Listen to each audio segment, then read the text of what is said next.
Lazarus, a very enigmatic conversation ahead for this next segment. And producer Christy and I ruminating a little while ago on quite what to call it.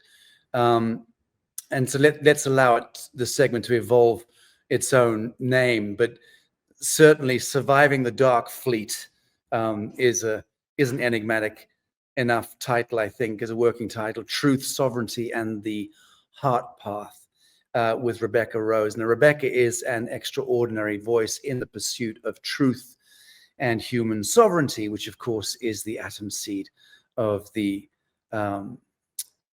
Lazarus Initiative. It's why we launched this initiative many years ago, was really to distill voices such as Rebecca Rose's and to learn from them. She was born to a naval aeronautical engineer father and a German mother connected to the Nakvafen, also known as the German Dark Fleet. And Rebecca's life was marked by secretive agendas from an early age. At only 4 years old, she was recruited into the Nakvafen with her father signing papers in the presence of grey extraterrestrials.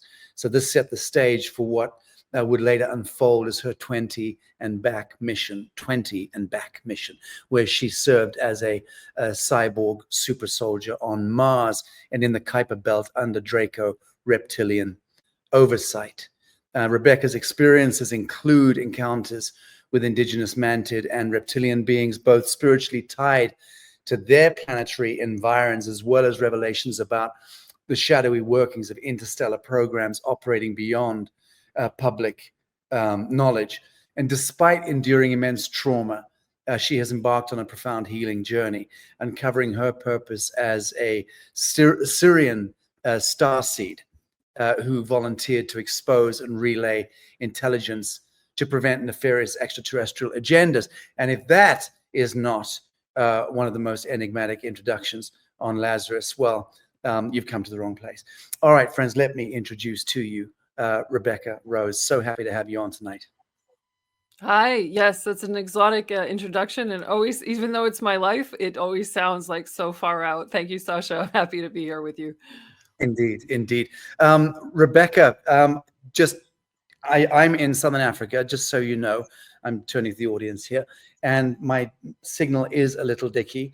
So it may be that producer Christy dive bombs in, takes over from me, and I do not want to interrupt Rebecca's story just because I have a lousy South African connection here. I will be headed back to the United States tomorrow, so I'll be on solid ground by Tuesday. In any event, Rebecca, dark agendas and programs, your early recruitment into the Nakvafen and later participation in the so-called 20 and back program are the most extraordinary revelations. Can you describe first Nakvafen, what that is, what it represents, and also the 20 and back program? Just explain what that is as well.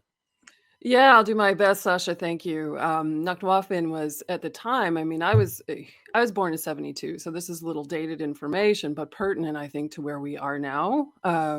So in the 70s, I was taken by the Germans who had a space program. You know, we go back into who really won World War II.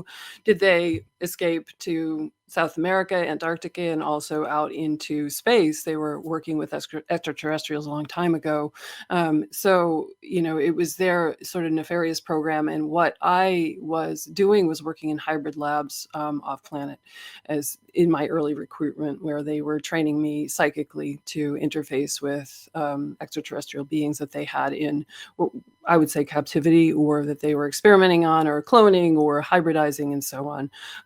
I think there were different iterations of what Nakvafen was involved in over the years, but I can only speak best to what I experienced. So I don't claim to be a authority necessarily on the whole, Nakvafen program. And then to answer in as briefly but succinctly as possible, like a 20 and back program begins with a military abduction in which you're taken out, or I was taken out by forces that were in collusion with regressive ETs belonging to the U.S. military and others, into what I just call a time and back. I mean, it's usually a 20 and back program where you're consciousness is taken out, you're put into a clone body, or your physical body is taken out, and you are used. In my case, I was weaponized into what's commonly called, or colloquially called, a super soldier, and built out to fight in space, or to be an experimental being, a hybrid myself in a way, a cloned being.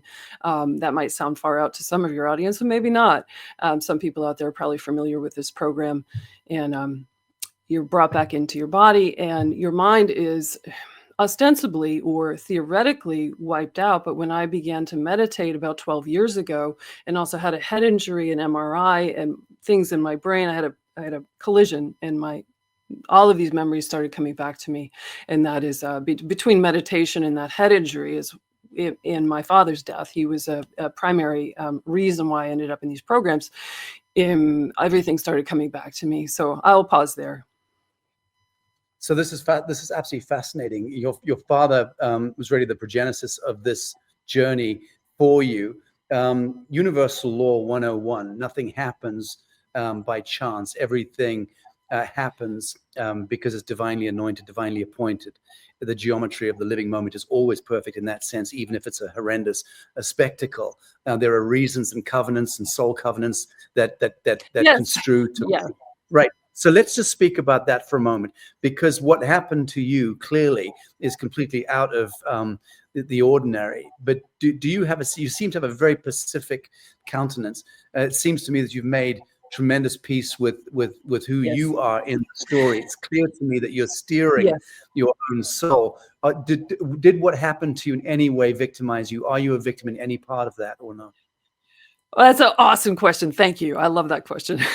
Yes, I would say it's a place, I would say as I went through all this horrific memory retrieval of what happened in these programs, and particularly with my family being part of that system, it was very hard on me. And I would say, yes, I've made a tremendous healing journey in which I'm now able to use the psychic abilities that I was called for early on to help other people. But to your point, yes, victimhood is maybe a way station, or a rest stop on the journey, a place to process things, but it's not a place to make an encampment in a compound and to hang out forever. Now, also to your point about the soul's journey, and people who have heard me before speak, I feel very much at the soul level, this was part of my journey to learn about light and dark, to learn about polarity, to go deep down into the belly of the beast, to be desecrated and consecrated in certain ways, but to also learn about the belly of the beast from the inside out. You cannot be a voice of disclosure in this capacity if you haven't gone and experienced it yourself. So at the soul level, I feel like I signed up for this. There's no victim here. Beautiful. I came to explore this. Yeah. Beautiful. I love this, because for me, this is really where we have to now begin the new journey from that standpoint. And that to me is also Sovereignty 101, just to own your incarnation fully and say, well, I steered the signature of my soul into this vector. I am now remembered to self in the greater sense, and how now can we dream wisely as we move forward. So you don't appear to be carrying many scars. Did you ever receive any counseling? Do you have therapy? Are you cognizant? Yes, I did. I've done a lot of, and this brings great question, Sasha. The therapeutic modalities mostly that I've used have come from parents from other lifetimes, from the indigenous world, and many beings in the unseen realm, my higher self, spiritual legacy from many, many places. It's hard to go into a therapeutic office in a conventional sense and say, hey, I was out on the moon, I was in Mars, I was on the Kuiper Belt, all these things. They're going to just medicate you. There's no help. There's not going to be any help for you. So, and maybe that's shifting as our global reality and consciousness are shifting bit by bit. But a lot of it has been self-healing work and a very devoted path of spiritual evolution that I undertook, because my life was such a fucked up mess at the time that I didn't have any choice but to sit down on a meditation cushion and sit there and let myself be with the experiences instead of running away or medicating in some way. Very good. Beautiful, beautiful. So I know from my own experience in 1997, I know I was propelled to the moon, spent 2 weeks on the so-called dark side of the moon, where I learned an entire new vernacular, new language. And that was really the start point of this this life, this incarnation. I really owned myself from that point on. But I'm not a super soldier, and I wasn't abducted into something. At some point when we have a chance to, I'd love to explain what happened to me. But in your case, I mean, I'm sure as a super soldier, you kick the living shit out of me in any realm. But it's what does it mean to be a super soldier? Does that simply mean that you are the offspring of a compact that happened whilst a parent was connected to the military, or are you actually put into a sort of militancy style academy and trained up per se? Yeah, definitely. It's much beyond the my parents were both in the military, but it didn't. Maybe it started there. They were breeders for me and my brother, who was also in programs. But no, it's a very how do I say it? Give me a moment. I gotta find language for this. It's all, you're becoming an experimentally altered being, technically, chemically, biologically, psychically enhanced in all ways, and you're becoming mastered and owned by others. You're not sovereign. And I sometimes take issue with super soldier is a common term that a lot of people know now. I would more call it a Delta combat slave. You're a mastered being, although, the forces that have been or were with all of this in controlling the operation, which changed over time, the face of that, but the hierarchy and so on between the military and the regressive extraterrestrials, it's meant that you're going to be built out in abominable ways to serve nefarious agendas, and it's all happening largely in space. For me, it began at Great Lakes Naval Station, north of Chicago. I was kept in a cage, twinned, trauma bond with another 9-year-old boy. This happened in 1982, just before I turned 10 years old, and we were sent through a jump gate underground in the DUM, the deep underground military base there, and sent to Mars, where we were over a course of very precise goings on out there, weaponized over time. So you're trained psychically, you're trained telekinetically, and they're altering your body at the same time. And I feel it. I always say to people, I was like in this, I feel as though I was in the cesspool of the programs at that point. And they're doing everything they can to see how far they can could push the human body, human mind, human psyche, how they could program it, split you into alters, operate you under command to become a killer in a way out in space, just to see what they could do. That was a very experimental era of those programs. So, yeah. And you refer to your parents as the breeders, which sounds a little dispassionate, but what's the relationship? What was the relationship to your biological parents, and what is it up to the present day? Yeah, well, so I've my mother's still living. My father's passed away because he was so seminal in what happened to me. He worked in the deep state military and industrial complex, working with naval intelligence, Lockheed Martin, and so on, with a high level, secret clearance, access to a lot of sensitive, compartmentalized information. He passed away, and during the time leading up to his death, I was living near him, kind of performing a bit of a daughter's duty, but I had a psychic sense that there's something here for me that I need to know. And during that time, the space memories really started coming back, and we had a decent memory relationship throughout my life.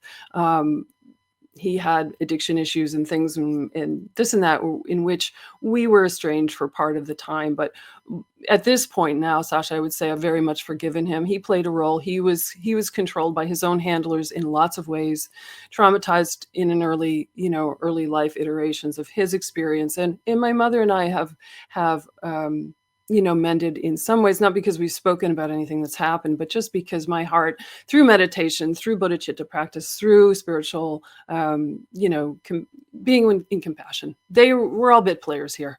We don't have to be victim and perpetrator and separated. There's been a lot of forgiveness. I think that's the most extraordinarily benevolent aspect for you to have assumed, and it's clearly organic. It's clearly very real. It sits with you.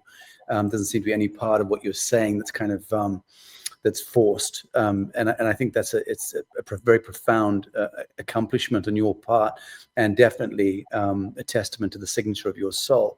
But I'm still troubled by it. So was there ever a confessional on the part of your father or mother? Did they ever ask for forgiveness, or did they ever discuss with you in an understanding way the ramifications of what heinous traumas must have afflicted you as a result of decisions that they made on your behalf? Did you ever have those kinds of conversations to reconcile?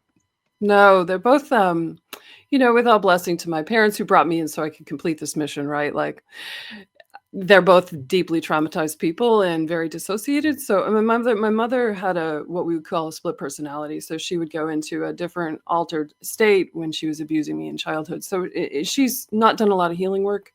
She's in her 80s, late 80s now. Things are what they are. But no, there's never any confession or we're so sorry we did this to you. Or what I'm getting at is that I don't think we can do things and not really know who's at the helm of our internal ship.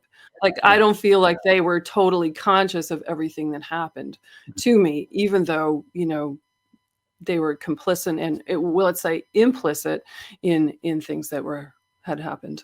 I don't know. Very good, very good. And so back to the broader story of these programs, and you're certainly just one of many. What role do you believe that these kind of programs play in perpetuating the larger systems of control on Earth? And the obvious question, how do we begin to dismantle these the influence? Yes, how do we? Well, and it seems to me, I don't know all there is to know about these programs. I just have my memories and my experiences and my perceptions, which, at the end of the day are subjective. But I think the programs have changed a lot over time. In the iteration of the programs, that Secret Space program and others that I was in at the time, it seemed like they were trying to discover, like I said, how far they could push the human organism to become almost transhumanist agenda, I would say. Like, how can we begin to, what I saw out there in some of these hybrid labs was like, we want to be able to control the genetics and the either the evolution of human consciousness or the regression of human consciousness. And that was, I think very much part of that agenda. Like, how we're new to this, we're new in this field. Let's see what we can do from this aspect. And of course, off in space, you can get away with things that can never ever happen on this planet. So it can become of consequence then a little it's very rogue. It's very rogue what can happen out in space. So the splicing and dicing of the human, the hominid, and then the human, and it is clearly an attempt by whether we're dealing with hyperdimensional, supradimensional, metadimensional, intradimensional, subdimensional, all of these various intelligences, elements, and forces that have civilizationally, I guess, sought to hack in to the human. Clearly, there's a crystal clear objective on the part of these forces, these intelligences, which is to assimilate, to assume, to adopt, to hack, to try to hack what? The pathway to heaven, the stairway to heaven. What is it that we, as pretty dumb, grunting and squawking creatures, still playing with nuclear bombs and mugging each other in the streets, we are operating at 4 to 5% at best of our capacitance, that's for sure. So what the hell is it in the human that is of such spectacular consequence and significance to these? Oh, that's such a loaded question. I mean, to come back to you and the angelic human, right? They were interested in maybe in what makes us, what is it that keeps us going, and what is it why are we wanted by so many different races? Why are we of curiosity of note to different races around the galaxy? Well, we have a superpower, and it's our light, it's our strength, it's our heart, it's our benevolence, it's our, like you said, there's 95, 96, whatever plus % of us that's not being used. Well, how can we co-opt that? If those humans are going to stay asleep, we got all kinds of stuff we could do here. And I think you said, you use the word hacking, and hacking the system is very much a part of it. But I also feel like, is this coincident, the evolution of these programs in the prior decades, was it coincident with some kind of preternatural kind of knowing that we would be waking up and, oh shit, shit, goddamn, we better get on this and see if we can, hack into them before they really wake up. I don't know. Like I said, I don't know all there is to know, but yeah. It's clear to me, from what I know of the subject that we're discussing here, of my own experiences in this world, which do include meeting with a very large reptilian entity and having some off-world experience as well. It's clear to me that the human being is and I would refer to us as the angelic human is the creature that can dream universes into being, that we have the capacity to imagine and then manifest off the imagination, because we have the capacity to carry pure, unfettered life force or God force in this body temple. So there's something extraordinary about the human technology, that we can dream and manifest creation into being. And I think that these other intelligences co-opting humanity over great arcs of time as well, it must be said, have been co-opting that capacity to dream, which is why bad dreaming, unwise dreaming has been really what we've been at for the last great yuga, dreaming up war and disease and poverty and Yes. servitude and all that. And now we've awoken from that slumber, that galactic sleep. That's also clear if we understand the cycles of time and the grand procession of the equinox and the 2012 meme and the Hopi prophecies, which are all coming to roost this year, pretty much. I mean, this 2025 seems to be an incredibly axiomatic year, which will define the new dreaming. On the flip side of, I believe, Midsummer's Day is a very important dateline this year. That's based on the geometry that I've studied now for 25 years, and I'm speaking a great deal about the subject. But and I don't know if that corresponds with your sense of where we're at. But for me, the human is spectacularly important, not least because on the flip side of this axiomatic shift or this paradigmatic shift that we're clearly on the precipice of, we are going to be taking a quantum leap forward in our capacitance to invoke full-fledged life force, so-called upgrading the mRNA DNA to 12 strand or whatever the hyperbole is connected to. But that capacitance to receive the full-fledged God force or life force is something which is our birthright ultimately. And as we assume that mantle in the end of time ahead, because the beautiful vista that I'm describing can only truly happen once we put paid to time and actually put Cronus to sleep, and the lords of time have, in that sense, have been stood down, and they'll stand down once we rise up with our Christed mantle and assume our true provenance as sons and daughters of God, and then stand up and remember who the fuck we are at that level, psycho-civilization, who we are, and that majesty returns. We then do dream an incredible new dream into manifestation. And then many of those elements that you've been describing that were part of your backstory have no further thrall or traction over this world. Does that sit with you? That checks out with me 100%, 1000%. Yes, well spoken. Thank you. Yeah.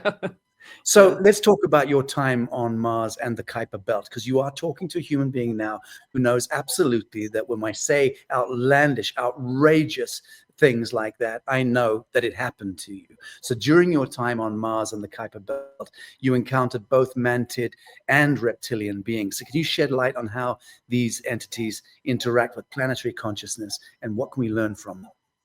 Oh, yeah. Well, we'll take us right into, as far as interacting with planetary consciousness, kind of a beautiful story. If there is a beautiful story, within all this for me, and there, that's there. Let's kind of go back into what happened with Mars reptilians. There, at the time I was there, I was I trained to become a pilot at this point, and I was out on patrol, kind of far away from base, and I crashed. And that had to do with some Draco interference and mind control from them remotely. Anyway, I crashed. The what I was patrolling in, that vehicle in the sky. And I was picked up by these there's little, I say, short reptilians who were native to Mars. And they brought me back to their underground kind of domicile. And things happened from there. But I'm getting to the point of the spiritual relationship that they had with the planetary energy of Mars. A living energy, just like Gaia or Terra, is something, a living being we can correlate with and correspond with and reclaim our spiritual inheritance with, that conversation with the planet. These beings on Mars, these short reptilians, and to differentiate, not tall, completely regressed Draco reptilians, so not all reptilian extraterrestrials are the same. They had survived some kind of cataclysm, I believe maybe a nuclear explosion. Mars seemed very ravaged to me. It's seen a lot of activity out there over time. They had learned to, again, correlate with the spiritual energy of Mars to create food, water, and even light under the surface of Mars, which to me was phenomenal. Like, that I got to go and see that, remember that, is something pretty special. So it does speak to our capacity also. What can we do when we've reclaimed our relationship with this planet? Incredible. Your time as a pilot, do you fly? Are you a pilot in this realm? No. Could you fly an airplane, or is there no cross reference there to? I'd probably be better able to fly it telekinetically with my mind than anything else. Now at this point, I'm 52 years old. I've never been trained as a pilot in my life as Rebecca in this earthbound incarnation. And I think, to clarify, that we're operating craft in these programs off planet, we're operating craft through consciousness. So we're interfacing almost with the consciousness of a living being. The craft is not like this hunk of inert metal. It has consciousness, just like most everything does. Yes. So that was the apparatus, let's say, of piloting. Right. I spent a fair bit of time years ago with dear Ralph Ring, who was the last pilot in the U.S. Navy who flew UFOs on the Otis T. Carr Ranch in the 1950s, and he expressed as well how at that time the rookies were taught to fly the off-world craft by simply putting a hand on not a plate, but it was like a rounded button that they'd put their hand on, and through the skin impedance or whatever it was, the sweat molecules, I don't know, but the connection to consciousness was absolute to the machine at that point. And the fail safes were built into it, so you couldn't, crash into a cliff, but because the fail safes were built in, but you could literally think and then fly. I also knew a parliamentarian in Britain years ago, came to visit me covertly at my home and explained to me that he had been serially abducted in a kind of benevolent sense since he was a young boy. And he explained to me that whenever he flew these craft with these benevolent beings, he'd similarly touch a console and then be fully connected consciously to the craft and symbiotically be able to move through time and space. Incredible journeys must have been had. I'm assuming you had some freedom to move and explore and adventure. Did you?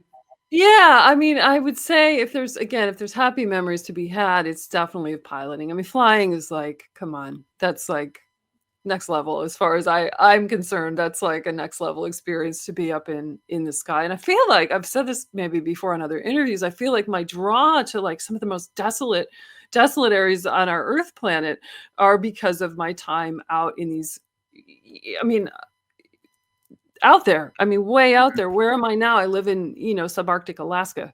Like it's remote, it's rugged, it's dark a lot. There's lots of sky, stars and the aurora borealis. And I think that's made such an impression, those landscapes or stellarscapes, I must say, made such an impression in our memories that I could take back, that I'm like, well, I could be glad I signed up for that mission. Right. So with your understanding of Mars and your firsthand experience of it, how sane is the ambition of Elon Musk to populate Mars? Well, frankly, I think that's already been accomplished in some ways. No, I'm certain Not it has been. I'm Yeah, certain it has been. I mean, my yeah, understanding is since the late 70s at least, we've had hundreds of thousands of people populating yeah. Mars. And I have also interviewed people and connected to that. I don't mean public interviews, I mean private conversations Mhm. in my foundation with patients in mental hospitals who the hospitals actually brought the patients to us just because they said, we've run the test. This is not a mad person, but what they're saying is clinic is insane. And I've Mm. spoken to the patients in the past, and they've described their time on Mars. These are people who, unlike you, got trapped into the health system, unfortunately, because of what happened to them, and have been Wow. incarcerated subsequently and medicated. But in your Wow. case, I'm certain you're right that Mars has been populated for a very long time. But the question is really, how sane is Elon Musk's ambition? Because he certainly doesn't believe in aliens. He doesn't think there's any life out there. So then what the Right. hell is he Yeah. up to, in your Yeah, view? I am not an expert on what's going on inside Elon Musk's mind and internal, ambitions and how realistic that is. Yeah, I don't know if I can speak intelligently to that. But do you think you, based on your experience of Mars, that it's a worthy or a valid objective? Why would we want to go and colonize Mars when we have a stunning planet here that's entirely uninhabited? We are far too few human beings here. 98.5% of the surface of the Earth is completely uncontaminated with humans. It's wilderness. So why are we even thinking in terms of jumping to a distant, hostile planet? Yeah, it seems like it would be born of the separation consciousness, like, "Hey, we've trashed this planet, let's go, conquest out here, let's do empire out on Mars." But, yeah, I mean, let's It just still stay doesn't make here any and do sense. it. There's not a Yeah. goddamn, there's not even a buttercup on Mars. So still doesn't make any sense to me. I'm really grappling with the rationale of why anyone would hold that as a life mission or an objective. In any event, we're not going to answer that question together, that's for sure. Your transformative experiences do suggest a very deep and spiritual, cosmic connection. So, how has your understanding of being a Sirian starseed, so to speak, shaped your mission here on Earth, especially in the context of sovereignty and collective awakening? Yeah, thank you. I like that question. That feels so soft and gentle in my heart. It's like, oh yeah, what a nice juxtaposition. Well, it's back to what did I sign up for here and why at the time, and I would say this is going to take in yet another little detour into high strange and weirdness when I say that I experience myself as also being on a benevolent light ship in tandem with this incarnation, connected to a group that's on a Syrian light ship that's very much living light consciousness, that I, is part of my. I came from there to do this job here, and it fills me with love, and I think that itself, understanding that, in tandem with all the darker memories that came back for me, was this understanding of having this deeper connection to the Syrian star system and beyond, and others, right, from other incarnations, other friends and family out there. Like, we have ET genetics, we just do, and that's alive in me. So that's probably been, now that you mention it, one of the biggest markers of my healing was being able to remember that and to recall that in a heart space on a daily basis. Like, I came here for this. At the time, if we would get into why I volunteered to come down here, we were very invested on the ship, the crew on the ship up there, very invested in learning about the galactic slave trade, which was very hot at that time in the 70s, 80s. There was a lot going on with trading hybrids and clones, and in not just human hybrids, but many different types of beings in violation, what we might call as like a galactic law, trading them off world, off beyond our solar system, and even beyond the galaxy. So we wanted to learn more about that, and that hence was part of my mission and part of what I ended up exploring in the programs. Very good, very good. My understanding, is that the so-called Galactic Confederation of Worlds inducts humanity, inducts this plane, this Earth, this Tara, in the year 2032. That is kind of timeline zero for induction into the so-called Galactic Confederation of Worlds. Does that tally with your understanding, or are you hearing that for the first time? Yeah, I don't know date wise. I think time is so slippery, but yes, absolutely. Yeah. Okay, Yes, more or it less. tracks. That's Very tracking good. totally. Very good. Yeah. So, yeah, riff on that a little bit, if you will, about how we are required to step up and stand up in order to become inducted into that. So we do have to qualify in that sense. And it seems to me that with the enormous changes and shifts taking place on Earth at this time, and again, I'm talking psychoculturally and civilizationally, which includes the political spheres and economic spheres and so on, because it's all interconnected. But is it your sense that we are indeed rising to the occasion? I think we are, Sacha. We are. And to your audience and your listeners, I would say, as a maybe an inspirational message of hope, whatever dark alley you might find yourself in your own, the backwater of your journey, it has a point. And if we're going down into the valley, we're also, because of the way things are orchestrated here, we're going to go back into a little more of a peak. For me, I'm likening this to, if I hadn't gone into these experiences, I would not have encountered or remembered.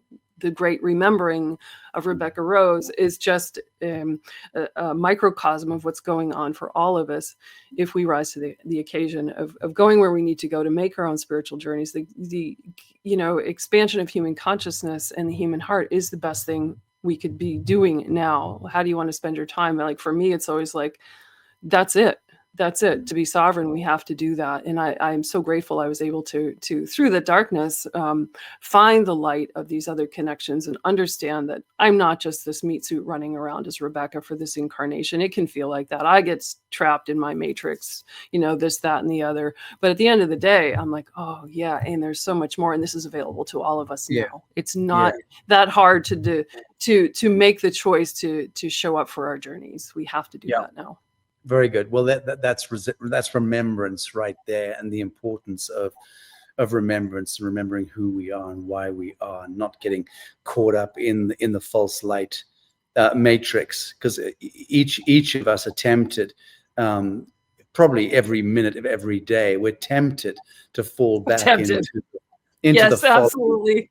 Yeah, and what an old friend of mine used to refer to as the pornography of trivia, tends to pull us back. The law of gravity 101, just the most irksome, meaningless nonsense can tip the ballast and we sink, so easily. But that's the danger of emotionalism. That's the danger of emotion that is not guided, is not centered. I mean, it makes the human being is remarkable because of the emotional body in so many ways. And yet it is the emotional body, it is the very thing that destroys relationships, causes world wars. And, right. Yes. So well said. Yeah. We're very seduced by all the bling of this, the sensationalism of our, like you said, the emotional field, the emotional body, like, whoa, bling. There's a lot of bling, bright, shiny objects. Let's chase it. Yeah. So let's talk about the hidden shadows of exploitation. Let's talk a little bit about your work insofar as it has exposed and continues to expose the harrowing realities of child trafficking and worse. I mean, I don't know if you go as far as to speak to the ritualistic sacrificial stuff. I mean, my beloved friend Kathy O'Brien and her backstory is deeply steeped in that aspect, which is really the nastiest storyline in the civilizational basement. She, of course, has perfectly harmonized and transmuted that into pure love, light, and serendipity. And it is, to me, the most shining example of a fully accomplished and fully realized human, resultantly, despite being born into ritual, satanic, pedophilic, pornographic, nightmare. your work in exposing child trafficking exploitation, why do you think these practices remain deeply rooted and concealed? In fact, do you believe they're still deeply rooted and concealed, or do you think that they're now seeing the light of day and in kind of exponential dissolution? But how do they fit into the larger systems of control, the business of child trafficking and exploitation? Yeah, big topics. I love these topics. So, I mean, I feel like the more we're able to hold this, more people are becoming able to listen to the truth of this matter. And it's I would say in many ways sobering and grave matter, has been over time. We speak to satanic ritual abuse and child trafficking, child porn. Yeah, sometimes I'm a little speechless. I just had, so I'll go into my own a bit of my own story here, just briefly. Like, how did I get onto talking about this? Well, when I was, the space program wants kids who are already heavily traumatized. And that was part of my background from the time I was born. My father's best friend was my godfather. They worked side by side in Black Ops in the deep state. And through my godfather, I was owned by him from the time I was born to the time I was 7. And he took me to what I would call, for lack of a better word, really savage child pornography, deep state blackmail events in which, people were being filmed having sex with children. Because how do you want to own somebody who works in the system? Film them doing that. And that's been it's been almost like a technology, a dark technology. They weaponize our human desires, invert them, and then this is what comes up, and this is what that looks like. Well, I do feel like that's changing, to get to your question about, like, is what's happening with children, or has been happening with children for so very long, for so long, is this shifting? I feel like the more we are able to look at this and not run away from it, we don't have to drown in it, we don't have to wallow in it, but we do have to look at it head on. Then as the collective is able to equilibrate that energy, it begins to shift, but it all has to do with human consciousness. That's how we get out of this. How we got into it is because we fell down into this sort of, cesspool, but how we get out is by looking at it, and that will bring, in my book, in my view, that brings light to it. When I was looking away from all of this in my experience and couldn't deal with it, I was heavily dissociated, deeply in denial, still coming out of that in some way. My godfather just died in the last 6 months, and it's finally liberated me to really feel safe, to reclaim some of that past. So it's a work in progress for me. Was there any reckoning with him, Rebecca? No, none at all. Ironically, I've been in touch with his son, who is 5 years younger than me. We used to play together. I think he was also taken to these events. Apparently my godfather was shown my website on his deathbed while he was in hospice. So some sort of denouement may have been happening there. Something energetic happened. Could not plan that out. But anyway, there's been no resolution with these people, because they have lived and died and passed on in the obscurity in their own, inner wasteland of asleepness. So they have not healed and not woken up. Well, the geometry of their life and their deaths presupposes that they categorically were unequal to the task of reconciliation or of reckoning. And that's why they chose not to reckon with self.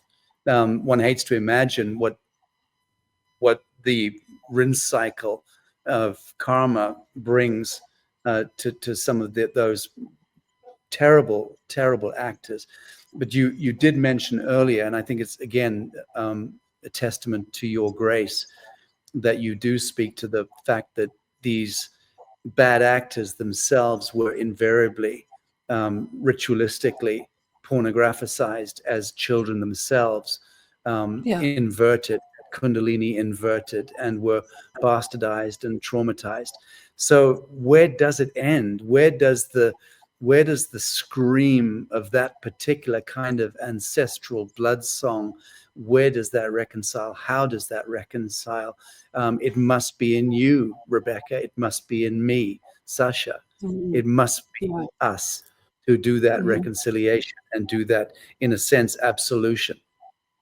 Yeah. Yeah, I think that's well said. And it's, it's going back to human emotion. It's emotionally complex. It's not a one size fits all pat solution to this, but I feel like for me, what I've always said, if I can hold light to this instead of more anguish, add more, throw kerosene on it and light it up on fire, create a big conflagration, never heal myself, never forgive anybody.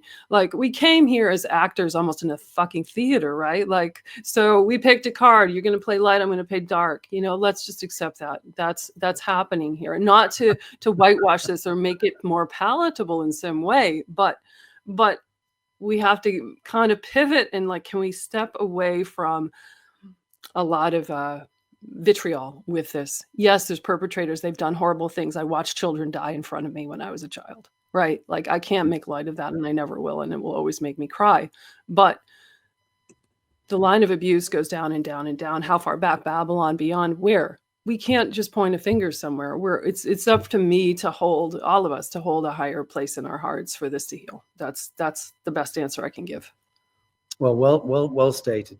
So let's speak to humanity's awakening and to sovereignty. The concept of sovereignty is central to much of your work, and based on your unique perspective, how do you define true human sovereignty? What steps can individuals take to reclaim full sovereignty?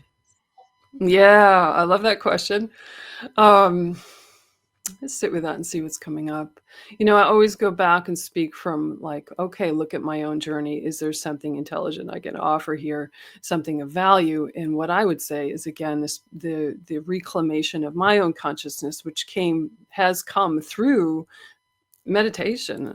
People don't necessarily want to hear that as the path to sovereignty, but allowing me on my path, at least speaking for myself, that's allowed me to become real, to become authentic, to become true to who I am, and to disengage as much as possible from all of these abuses and all the matrix energies. Like, at the end of the day, I'm going to leave this body. My body's going to grow old, decay, and die.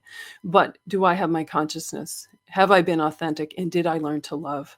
Did I learn to receive love? Did I learn to become the love that I am here for? That's it. How do we become sovereign? I'm always going to say it's about the spiritual path. And for me, that's been about a lot of meditation and it's going inward. There will then be a call to go outward. Without all of that time on the cushion, thousands of hours of meditation over the years, I wouldn't be sitting here with you, Sacha Stone, saying any of this or having anything to say about these topics. So technically speaking, is it fair to say that what was intended for your life was that you continue the cycle? Was that what the intention was, that you were the product? Yes. Issue of your parents and the perversions that they were distorted into, and you were supposed to continue and perpetuate that? That's how this works, doesn't it? Yes. Until one fine day, the atom seed of the angelic human awakens within that darkness, that witchery, and says, hell no, I'm not participating. Can you remember that dynamic happening within yourself? Can you speak to that? Yeah, as the memories were coming back and I was really taken into the sewer for a few years of my life, right? Like, I was not the most functional person for a while because this was like, I was overwhelmed completely by everything that I was remembering and all the things, the dots I was connecting and memories I did have from the very beginning of my life and a lot of other things that were coming back. Everything gets fragmented and fractured when you're heavily traumatized, right? Well, yeah. I'm just moved to be having this conversation with you. Yeah, I kind of lost my place there. It's like it's overwhelming, the scope of all of this. There's so much to all this. Yeah. No, I was just wondering if there was a particular the moment. The moment. The moment. It's normally a circumstance or an event. Or a relationship that catalyzes or triggers that turning the wheel in the other direction internally and activates the angelic awakening? Yeah, I feel like it happened. Thank you for refreshing me on that. My mind was on a bunch of different things at that moment. Lost my place. So I feel like it happened like in almost like a slow drip feed when I could see that the work I was doing was also affecting, and I received this information day after day psychically for a long time, that the work you're doing is also affecting the bloodlines going back many different generations. And of course, it goes forwards and back through time. You're not just doing this for you, it becomes about your inheritance, your mother, your father, their genealogy, their ancestors, but also for the collective. So that became clear, not in a like a thunderbolt moment, but yeah, I would say in little drops filling the bucket, I could see that, like, oh, I get it. It's not like I spent, I spent most of my life before I became, doing the work I'm doing now as a seer and a psychic and all these things, a energy healer.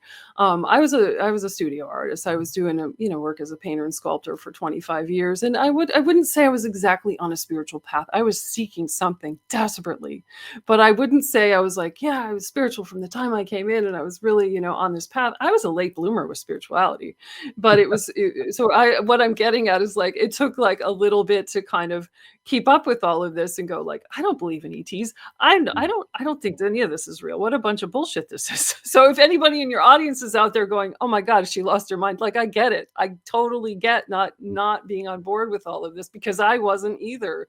Yeah. But anyway, beginning to, we what do we say? Markers of the stages of grief. We come to acceptance, right? Like, Yeah. I had to come to accept this, even though it wasn't within my bandwidth or frame of reference, one iota.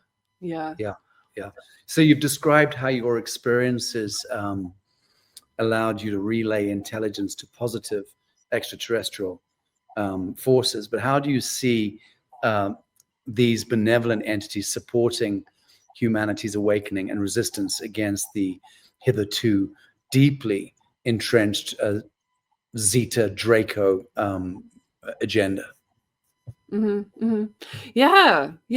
I feel what I observe psychically is that agenda with the Draco Zetas has been kind of down-regulating. There's a descent in that aura. I don't feel, at least in my perception, it doesn't seem to be at the height that it was. For sure. Yeah, and there's, again, people are going to get tired of me saying this, but like, as we open our consciousness through meditation or other means, whatever that means to you, we become the benevolent beings we are that. Number one, we are that.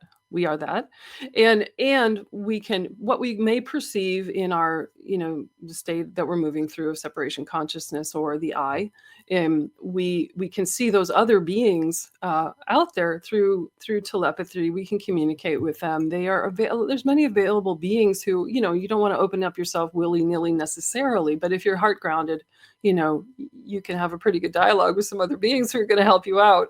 I mean, I don't know that that's for everybody, but there's a lot of light available to us. I could say it more simply like that. We are, it's part of our inheritance. At the end of the day, I would also say those beings are not necessarily separate from our own consciousness. Yeah. Well, very good. Very good. Very good. They're not necessarily separated from our consciousness, and I think that's entirely right.